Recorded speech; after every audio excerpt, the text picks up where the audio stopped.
Struggling to personalize attachments in your mass emails? Well, fret no more. This video will show you how, with Mailmeteor, you can automate that process and save a lot of time. Imagine sending invoices or payslips with unique details to everyone on your list all in one go. Well, that's the power of Mailmeteor. Let's jump right in and see how to use Mailmeteor and Google Drive to make personalized email attachments a breeze. So first, what you've got to do is to upload your files to a Google Drive folder.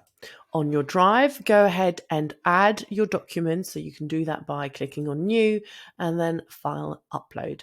We've got 2 documents here and you want to right click on it and then click on Share, Share again.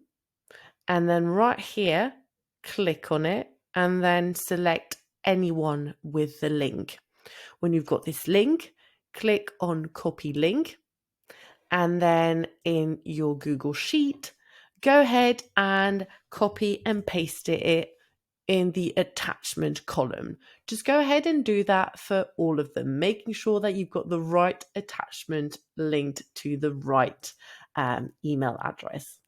Once you're done, open Mailmeteor. To do that, click on Extensions, then Mailmeteor, and then click on New Campaign.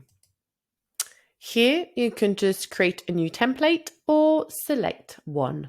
Once you're done, just click on Send Email and you're all set. And there you have it, how to add personalized attachments to your email with Google Drive. If you found these tips useful, don't forget to subscribe to our channel for more handy tutorials and tricks to level up your Gmail game. Thanks for watching and happy emailing.